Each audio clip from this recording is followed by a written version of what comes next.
Salut tout le monde, aujourd'hui je vous résume l'épisode 19 de la saison 6 de Miraculous, Regenerazione.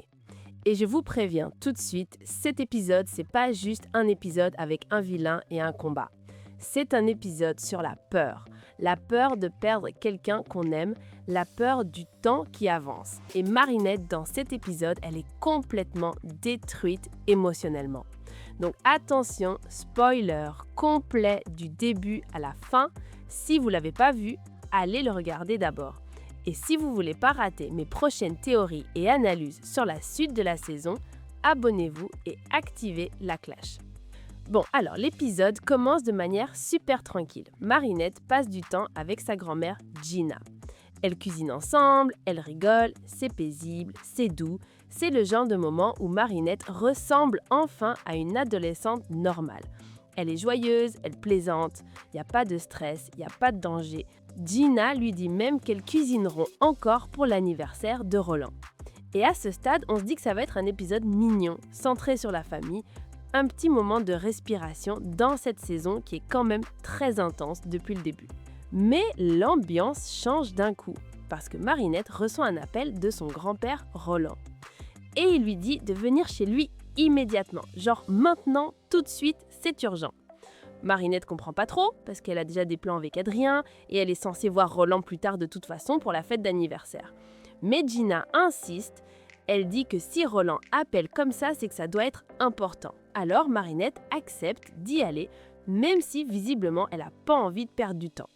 Et dès qu'elle arrive chez Roland, on sent que quelque chose ne va pas. L'atmosphère est bizarre. Roland commence par faire son numéro habituel. Il fait semblant qu'il l'a appelé juste pour changer la chaîne de la télé, parce qu'il refuse d'utiliser la technologie moderne.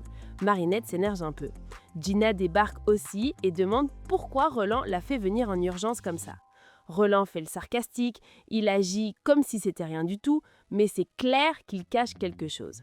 Son attitude, c'est un masque. Et là, Gina lâche une bombe.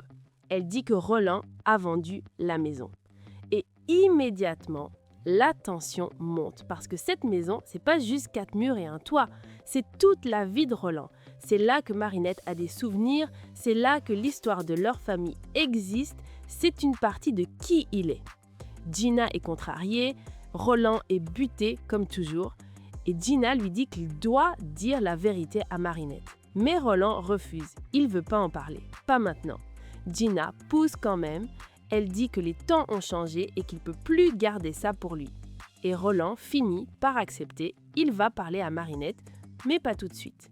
On revient ensuite chez Marinette qui prépare les maillots pour la fête de famille.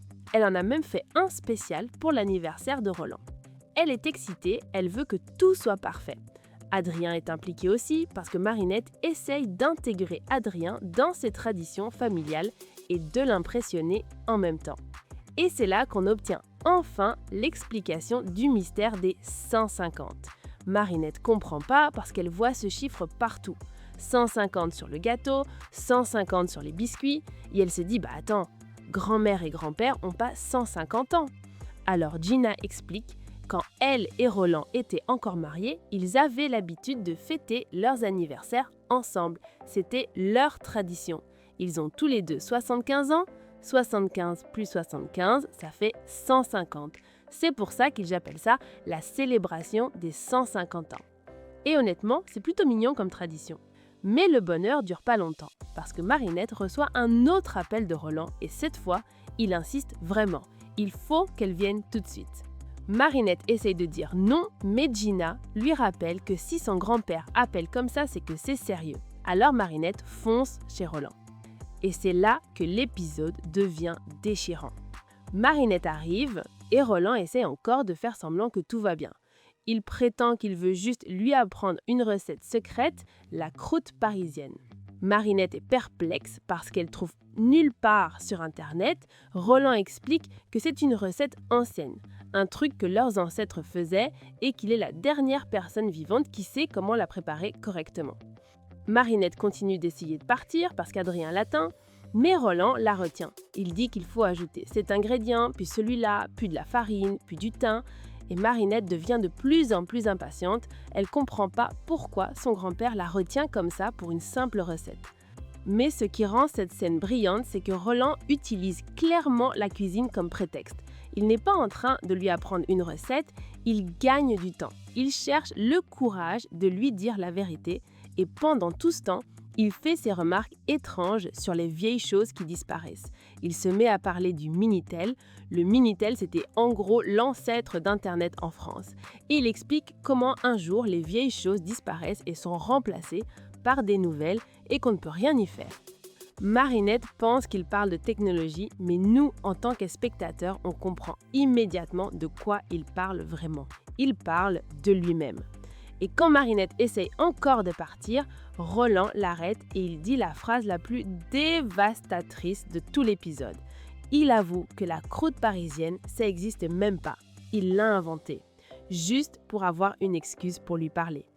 Et puis il lui dit la vérité. Il dit que son cœur est trop faible. Les médecins lui ont dit qu'il ne peut plus rester dans cette maison. Il ne peut plus monter les escaliers, il ne peut plus s'en occuper, il est fatigué.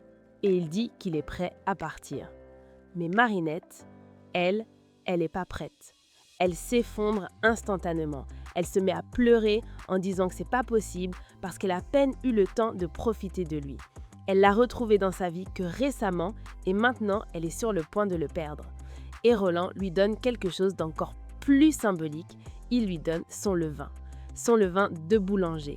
L'ingrédient secret qui a été transmis dans leur famille depuis des générations, la raison pour laquelle leur pain a ce goût spécial que personne n'arrive à reproduire. Et il lui dit que ce soit elle qui en hérite. Mais Marinette refuse. Elle dit qu'elle n'en veut pas. Elle veut qu'il le garde. Elle veut que rien ne change. Et c'est le moment où Marinette s'effondre complètement. Elle s'enfuit en pleurant. Elle est tellement submergée qu'elle se transforme même en Ladybug sans réfléchir, juste parce qu'elle ne sait pas quoi faire de toute cette douleur. Et honnêtement, c'est un des moments les plus tristes qu'on ait jamais vu avec Marinette. Parce que d'habitude, quand elle se transforme, c'est pour se battre. Là, elle se transforme pour fuir. Plus tard, Marinette retrouve Adrien et elle essaye de faire comme si tout allait bien. Mais Adrien voit immédiatement que quelque chose ne va pas. Il la connaît trop bien. Marinette finit par craquer et lui raconte ce qui s'est passé. Elle lui dit que Roland va partir parce que son cœur est trop faible. Et Adrien lui donne probablement un des meilleurs discours qu'il ait jamais fait dans la série. Il lui dit que pleurer, c'est normal, que les larmes aident à la tristesse à s'évacuer et que quand la tristesse finit par partir, ce qui reste dans le cœur, ce sont les souvenirs qu'on a partagés avec la personne qu'on aime. Et Adrien ajoute quelque chose de magnifique. Il dit que même si la croûte parisienne n'existait pas avant, maintenant elle existe parce que Marinette l'a faite avec son grand-père. C'est devenu une vraie tradition, une vraie recette. Et ce moment, c'est tellement pur et tellement juste. Adrien, qui console Marinette avec autant de sensibilité, ça montre à quel point leur relation a évolué cette saison. Alors Marinette rentre chez elle et ils goûtent la recette ensemble. Ses parents goûtent aussi et tout le monde adore. Roland rigole et pendant un instant, tout semble aller bien. La famille est réunie, il y a de la chaleur, il y a de l'amour. Ensuite, la célébration commence de vrai. Ils chantent bon anniversaire, ils soufflent les bougies et pendant quelques minutes, on a l'impression que l'épisode va se terminer paisiblement. Mais tout s'effondre. Roland s'effondre, littéralement. Il tombe. Et Gina commence à paniquer. Elle essaie de faire comme si tout allait bien, elle essaie de rester calme, mais on voit la terreur dans ses yeux. Elle est morte de peur, parce que la réalité la rattrape d'un coup. Son ex-mari, le père de son fils, l'homme avec qui elle partage 150 ans de souvenirs, est en train de s'éteindre devant elle. Et c'est à ce moment que Chrysalis apparaît. Chrysalis qui sent la peur de Gina. Chrysalis qui la lit comme un livre ouvert. Elle dit à Gina que ce qu'elle ressent au plus profond d'elle-même, c'est la terreur du temps qui avance. Gina a peur de perdre Roland. Elle voudrait pouvoir revenir en arrière, revenir à l'époque où rien ne devait finir, à l'époque où le temps n'avait pas d'importance. Et Chrysalis lui offre exactement ce qu'elle veut. Elle l'acumatise. Et Gina devient Regina Ragione. Et c'est là que l'épisode devient complètement dingue. Parce que le pouvoir de Regina, c'est la manipulation de l'âge. Elle peut littéralement voler ou donner des années aux gens. Elle se transforme elle-même en sa version jeune. Et elle transforme aussi Roland en jeune homme. D'un coup, Gina et Roland sont tous les deux dans la vingtaine. Et au début, ça ressemble à un rêve. Ils sont heureux, excités, pleins d'énergie. Ils se mettent à courir dans Paris comme des adolescents. Ils dansent, ils sortent, ils font tout ce qu'ils ne pouvaient plus faire avant. Et pendant quelques secondes, on pourrait presque croire que c'est une bonne chose. Mais très vite, on comprend que c'est pas un cadeau, c'est une malédiction. Parce que le pouvoir de Regina ne fait pas que rajeunir les gens, il vole du temps aux autres. Elle menace des gens dans la rue. Si quelqu'un refuse de lui obéir, elle le vieillit instantanément. Elle force des employés de restaurants à rouvrir la cuisine. Elle terrorise des civils au hasard. Elle commence à semer le chaos dans tout Paris. Pendant ce temps, Marinette les suit parce qu'elle sent que quelque chose va pas. Elle demande à ses parents si elle peut aller vérifier. Et elle se transforme en Ladybug. Adrien se transforme aussi en chat noir. Et ils partent à la poursuite de Regina. Et là, c'est la scène la plus folle. Regina les attaque. Chat Noir essaie de sauver un bus qui est en train de foncer sur des gens.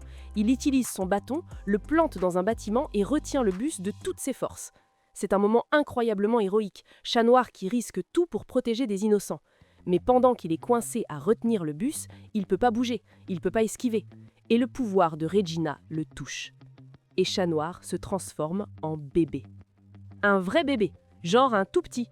Et quand j'ai vu cette scène, j'ai dû la revoir plusieurs fois, parce que ça arrive super vite, mais une fois que tu le vois bien, c'est complètement fou. Bébé Chat Noir, c'est adorable, c'est peut-être la chose la plus mignonne qu'on ait jamais vue dans Miraculous. Mais en même temps, quand tu y réfléchis, c'est terrifiant. Parce que c'est Adrien, c'est Chat Noir, et en tant que bébé, il comprend probablement même pas ce qui se passe.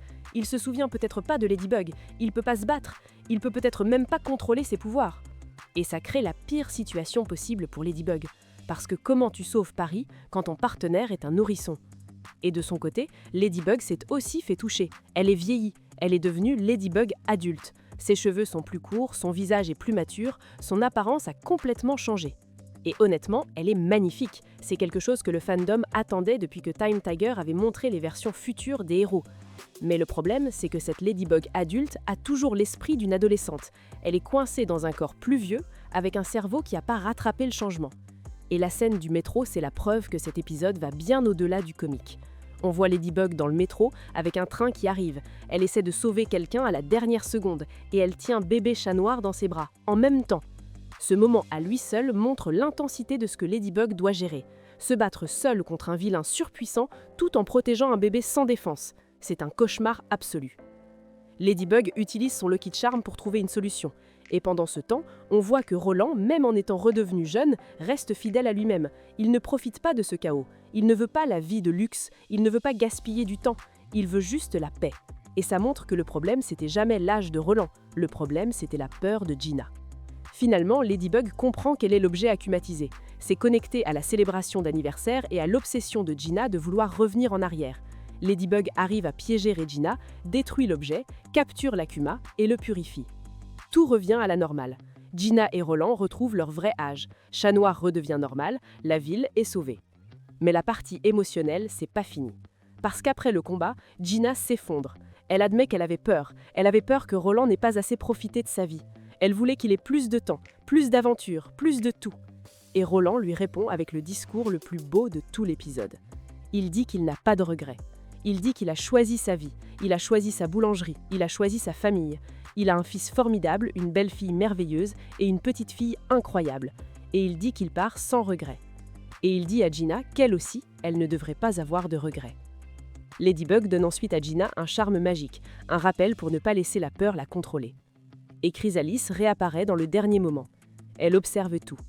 Et elle dit quelque chose de glaçant.